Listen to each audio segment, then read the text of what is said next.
po kasi may idea na meron po ng ganito dito. Dati po ako nagpapagiga. Ngayon na po ako na-adjust po. Dapat sinagad na natin. Boss, huwag mo na kayo manis, boss. Ha? Tapos paano natanggalin yan? May tapos magtatanggal? Nakamotor po. Nakamotor po. Pag nabayaran po, pupunta ako. Oo, sabi ko muna siya. Ano po pangalan niya? Sabihin ko lang kay Aon. Kasi nilang gisna, ang kinagisna nilang dati, pwede tayo magparada kung saan taan. Ayan ang ating team leader, Sir Mendoza. Thank you po. Sir, mabuhay ka. Mabuhay ka rin, God bless. Iyo.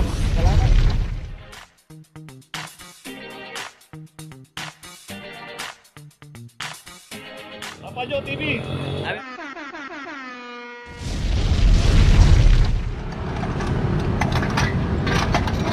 Location natin Florentino, corner Maceda. Dito yung isang Ford Ranger. Pinabutan to. Dito sa bangketa nakaparada. At yung pinaradahan nito, kita natin may mga garahe pero hindi pinasok. At dito naka-obstruct sa bangketa. Gram number 2413. Kaya kung may mga garahe po tayo, advantage po yan, gamitin po natin. Pag hindi po natin ginagamit ang sasakyan, ipasok po natin sa loob ng garahe. Kung kailan lang natin gagamitin, saka lang natin ilabas para pagka may dumampong operation, hindi po tayo maklam. Tutubusin na po natin yan sa Manila City Hall at merong kaukulang penalty 900 pesos. Okay, tuloy na po tayo. Location natin Piggy Barra, corner Caricada. Dito isang Toyota Avanza. At dito naman sa kahabaan ng Piggy Barra, pay parking, both side may nakaparada. Pero yung pagparada ng isang Avanza dito, street corner na yan, kantong-kanto na rito. Okay, bago tayo pumarada, iayos na natin yan. May pwede pa naman iurong, oh. Kung sakali mang may nakaparada rito sa harapan niya, kung pumarada siya, hanap muna siya ng ibang paradahan. Ang dami naman dito, may mga bakante pa ron. Or kung umalis na yung sasakyan sa harapan, dapat ilipat na natin, i-abante na natin ang bahagya para hindi po tayo ma-street corner. Kasama po sa hinuhuli ng clamping operation yan, yung street corner. Nandun po sa ini-issue na notice yan. Kaya bago tayo pumarada, bago natin iwanan yung ating mga sasakyan, iayos na po natin. Okay, may notice na, tuloy na po tayo. Okay, natin Poresa Extension, corner Midhi Street. At dito na isang Toyota Innova ang inabutan din dito, tulan driver 23 para sa Innova. Yan, itong Midhi Street, secondary road. Yan, pagka pumarada po tayo dyan, nakaayos naman yung parada natin, hindi po nagkaklam dyan dahil secondary road dyan. Pero pagka dito tayo pumarada sa Poresa, mabuhay lane po ito. Pag inabutan yung ating sasakyan, matik na po yan.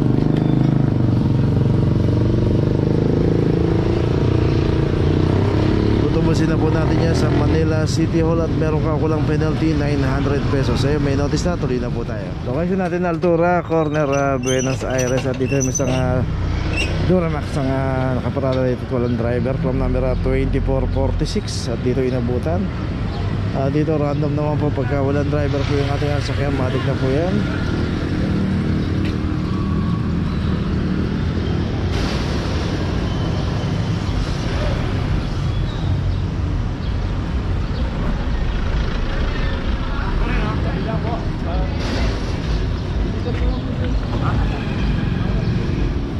Ayun si Kuya, lumabas.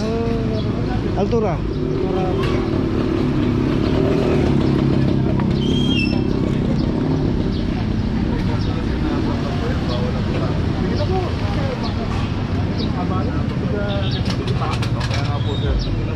Alam niyo naman sir, may mga Chinese na tayo. Kasi na rin po. Bala sir. Kaya dito lang dito naman ako, ipaparada ko lang sa bahay.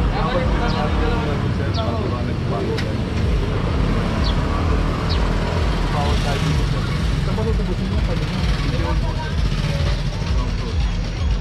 Hindi po yung sa kapag. Pagkano yung ganyan? May nahanap po yan. Pwede mo ba yung replasan niya?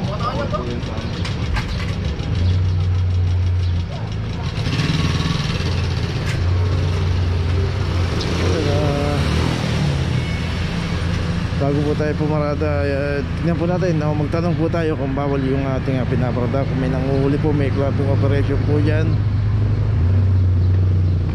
At saka yung doon, pupuntahan pa.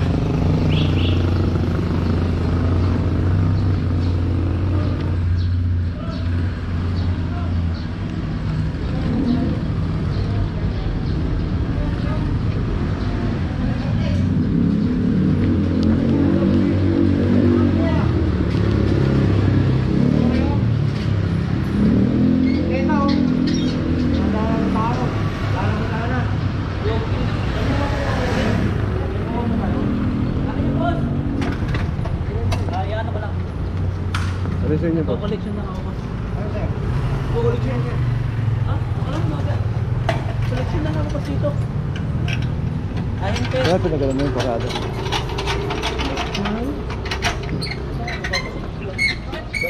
Bios 23. 23? Nahindi ako dito sa Lucky Mart. Pero dito nakabunto. Sa akin naman nakapasok boss. Sir, bangketa sir oh. Oo nga boss. Kahit bati mo pang konti yan, di pa rin obra sir. Ah, saan ako magpapag-boss? Wala kasing parkingan sila Yung mga dito. sekundary sir, yung pwede yung parkingan. Ito pag hindi ganito mabuhay din, bawal mo tayo. Sino yung leader boss? Pinandito yung nasa ano? Ayun oh. Okay, ito yung kay Kuya, yung Toyota Race 2438 para sa Toyota Race. So yun nga, dapat ang parada rito pero nangyayari nga po dahil pagka ganito ang mga establishment, usually ganito yung parada talaga, kaso yung daan na kasi ng tao na yun na naharangan na kasi. Ito may notice na yung BIOS. So yung Toyota Race gagawin pala.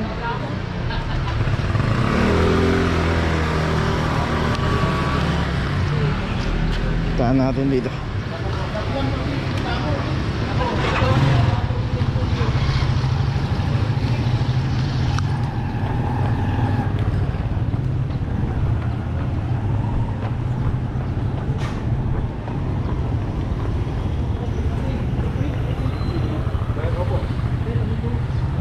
Collection ng buhay natin man, pinarating mo lang. Yung pong race na race. Dapat sir, naayos na natin sir. Di, wala po kasi yung idea na meron ko ng ganito dito. Dati po ako nagpapartiga. Ngayon na po ako na-achieve po. Kaya nga sir, dapat sinagad na natin ang parada sir. Ano sir, ano ko na lang. Hindi ko talaga po alam. Hindi ko po patatanggal yan sir, pupunta po natin. Kasi kung patatanggal ko sa'yo, pati hindi tatanggal. May isa po ba yung sa ano? May nakapita. Ito na sir, pupunta natin yung opisina yun sir.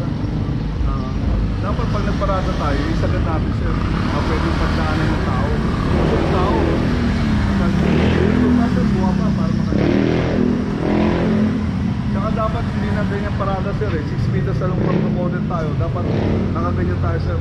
Parang tao, diretso tayo mga daan. Ay, tatlo ba yan? Ayun, yung sa, bale, kayo ang pupunta sa opisina natin. So, Hindi sir, kayo po pupunta sa hindi nyo. Boss, paano yan? Iwan ko yan dyan. Opo. Hindi, I mean, pag hindi pa nagtutupad yan. Oo sir, okay lang. Walang penalty yan. Basta gano'ng katagal yan. Ito sir, kung ano, sir, ang bukas lang po naman natin sir, nasa dito, 4. Pwede naman tayo namin paubos ito. So yun yung dalawang sasakyan may notice na parehong naklamp. Yung isang delivery ba doon may driver aalis na rin sa pinagkakaparadahan niya. So bago tayo pumarada, magtanong po muna tayo. Ay,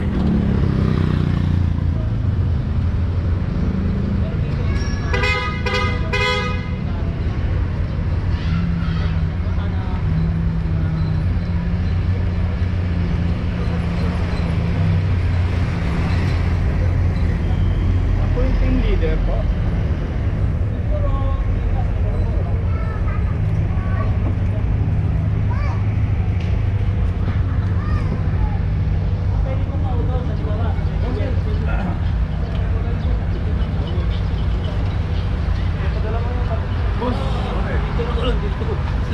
Boss, huwag mo na kayo manis, boss.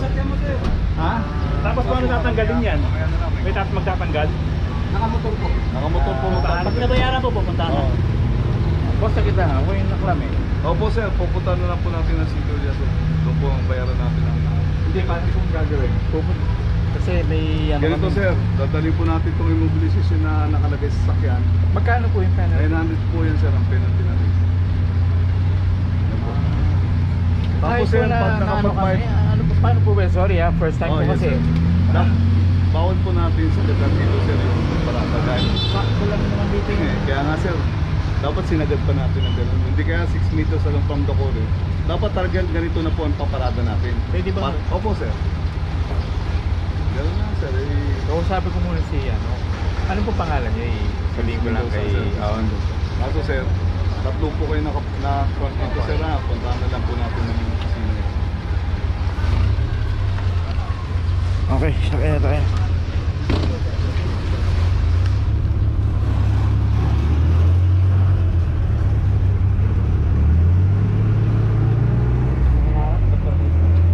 Ay, nako. Ay, kilala. Okay, nandito na ngayon tayo sa opisina ng clamping sa impounding dito sa Central. Dito na po nagtatapos ang ating vlog. Maraming salamat po sa mga subscriber, sa mga viewers, sa mga napadaan po sa ating channel. Maraming salamat po sa mga suporta nyo. Sa mga hindi pa po nakakapag-subscribe, subscribe na po tayo mga kabayan. Maraming salamat po. Mabuhay!